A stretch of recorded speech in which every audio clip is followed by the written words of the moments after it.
Hariom. Marriage of the time. आज हम आपको एक ऐसा सरल विधि बताएंगे जिसको आप देख करके स्वयं या किसी और का विवाह कब होगा, किस समय होगा, आप खुद निकाल सकते हैं। इसमें हम astrology and marriage of time K. N.. Rao की पुस्तक से लिया गया है। यह बुक 200 कुंडलियों पे स्टडी करने के बाद जो निष्कर्ष निकला कि किस समय पर किसी व्यक्ति का विवाह होता है, उस पर हम प्रकाश करेंगे। इसमें आपको हम 4 नियम बताएंगे और ये चारों नियम जो है आप किसी भी कुंडली पे लगा करके या स्वयं की कुंडली पे लगा करके आप जो है आसानी से जान सकते हैं कि हमारा विवाह कब होगा। और जिसका विवाह हो गया है वह भी इस सूत्र को लगा के देखेगा तो एक्यूरेट आएगा। इसमें हम 4 नियम बताएंगे, क्रम से चर्चा करते हैं। पहला नियम यह है, दशा और अंतरदशा होना चाहिए। जब विवाह का उम्र हो जाए, जैसे कि सामान्यतः विवाह का जो उम्र है 23 से 26 साल के बीच में लड़कों का विवाह हो जाता है और लड़कियों का विवाह 21 साल से लेकर 23 साल से 26 साल तक देखा गया है। जब लड़का या लड़की विवाह के योग्य हो जाए तो उसे अपने विवाह अपनी कुंडली से कैसे देखें, उसके लिए जो सूत्र मैं बता रहा हूं वह आपको किसी भी कुंडली पे लगा करके देख सकते हैं। इसका नियम नंबर 1 है कि दशा किसकी होनी चाहिए। देखिए, दशा में देखना है, पहला नियम जो है लग्न, लग्नेश या सप्तम, सप्तमेश।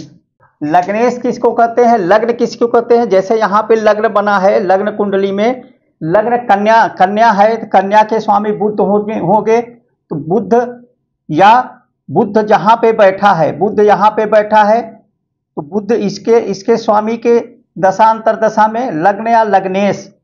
सप्तम या सप्तमेश, सप्तम या सप्तम के भाव के स्वामी गुरु।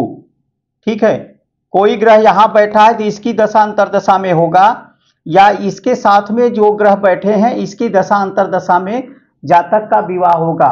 अथवा नवांश कुंडली, D9 कुंडली जिसे विवाह के लिए देखा जाता है, नवांश कुंडली के सप्तम या सप्तमेश की दशा अंतरदशा में या इसके साथ जो भी ग्रह बैठे हैं उसके दशा अंतरदशा में, दशा अंतरदशा और प्रत्यंतर दशा उसी का आएगा। जैसे यहां पर इस जातक का जब विवाह हुआ तो उस समय बुध की दशा चल रही थी। बुध कहाँ का स्वामी है? लग्न का स्वामी है। लग्न, लग्न क्या है? कन्या लग्न है। कन्या लग्न के स्वामी बुध होते हैं तो लग्नेश की महादशा थी। अंतरदशा किसकी थी? सप्तम भाव की, सप्तमेश की। सप्तम भाव में मीन राशि है, मीन राशि का स्वामी गुरु होता है तो गुरु की अंतरदशा थी। और राहु की प्रत्यंतर दशा थी। राहु कहाँ पे बैठा है? नवांश कुंडली के सप्तम, लग्न और सप्तम को देखो तो यहां पर राहु बैठा है। तो बुध, गुरु और राहु की दशा अंतरदशा में जातक का विवाह हुआ। नियम नंबर 1 ये हो गया, ये 100% कुंडली पे लगेगा ही लगेगा। अब इसमें हम ये भी देख लेते हैं इसकी दशा अंतरदशा। जैसे कि यहाँ के स्वामी बुध है तो बुध के साथ गुरु है तो गुरु की भी महादशा हो सकती है, या केतु की महादशा हो सकती है, या इस पे दृष्टि डालने वाले ग्रहों की दशा हो सकती है, मंगल या राहु, जिससे संबंध बनाए। किसी भी प्रकार का दृष्टि संबंध, परिवर्तन संबंध या युति संबंध बन रहा है उसकी दशा अंतरदशा जरूर होगी। साथ में यहां पर लग्न और सप्तम को देखना है और नवांश के लग्न और सप्तम को देखना है। ये नंबर 1 हो गया, ये तो होगा ही होगा। और दूसरा नियम जो होता है दोहरा गोचर। श्री के.एन. राव साहब ने 2 ग्रह गोचर, जिसे डबल ट्रांजिट बोलते हैं, डबल ट्रांजिट में राहु, डबल ट्रांजिट में हमें लेना है गुरु और शनि को, क्योंकि दोनों स्लो मूविंग प्लैनेट हैं। मंद गति चलने वाले प्लैनेट की दशा लेना चाहिए, गोचर लेना चाहिए, ट्रांजिट। यहाँ पे ट्रांजिट में जिस समय इस जातक का विवाह जो है 27 जून 2025 को हुआ। 27 जून 2025 में उस समय गुरु का जो गोचर चल रहा था, गुरु का ट्रांजिट जो हुआ था वो कहाँ पे हुआ था? सप्तमेश।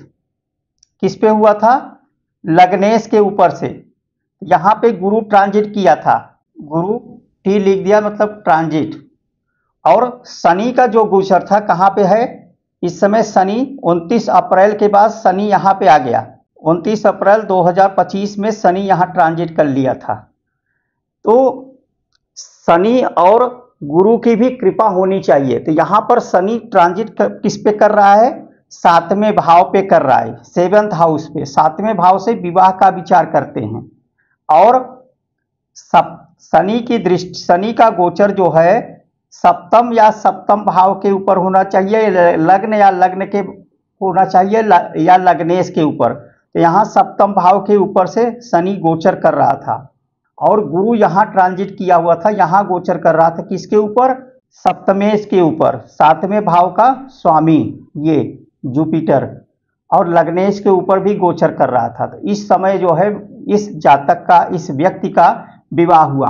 आपको भी अपना कुंडली निकालना है, कुंडली बना करके उसमें सिर्फ आप आज के ट्रांजिट को देखना है।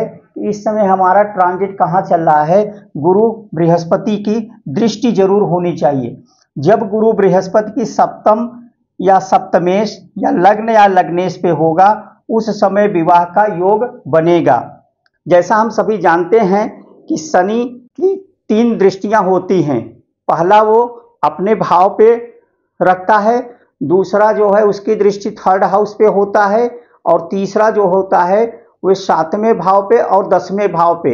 इन भाव पे अगर इस दृष्टि से भी अगर वो आपके 7वें भाव को या सप्तमेश को दृष्टि दे रहा है तो उस समय विवाह का योग बनेगा। साथ में गुरु का भी कृपा होनी चाहिए, गुरु का भी आशीर्वाद होना चाहिए। तो गुरु का भी ट्रांजिट जो है आपके सप्तम या सप्तमेश अथवा लग्न या लग्नेश के ऊपर होना चाहिए। ये 2 नियम लगा लेंगे तो आपको जो है वर्ष पता चल जाएगा कि इस व्यक्ति का किस वर्ष में विवाह होगा। नियम नंबर 3, नियम नंबर 3 में क्या देखना है? जिस समय विवाह होता है तो ये क्या है? आपका विवाह का मंडप है, ठीक है, और ये भी जातक है, व्यक्ति है जिसका विवाह हो रहा है। तो ड्यूरिंग दिस पीरियड, इस पीरियड देखोगे तो या तो बहुत सारे ग्रह, मैक्सिमम ग्रह आपके जो है सप्तम भाव पे रहेंगे, जैसे सूर्य, मंगल की कृपा जरूर होगी, मंगल की दृष्टि जरूर सप्तम भाव पे होगा या लग्न पे होगा, क्योंकि मंगल अग्नि तत्व को रिप्रेजेंट करता है और अग्नि जो है विवाह का आशीर्वाद देता है और शुक्र विवाह को आशीर्वाद देता है। तो मंगल, शुक्र और सूर्य ये तीनों देखोगे तो आपके जो है या तो सप्तम भाव के आसपास होंगे या लग्न के आसपास होंगे या सप्तमेश के आसपास होंगे, ठीक है, और या तो लग्नेश के आसपास होंगे। तो इससे आपको मंथ का भी पता चल जाएगा, क्योंकि सूर्य हमारे मंथ को बताता है।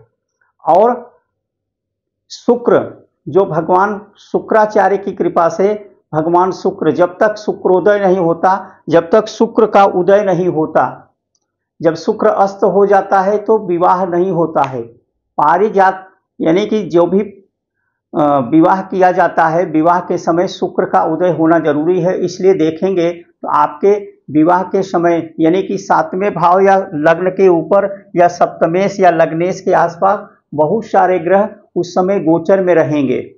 ये नियम लगा करके आप देख सकते हैं। जब तक ये नियम नहीं लगेगा जातक या जातिका का विवाह नहीं होता।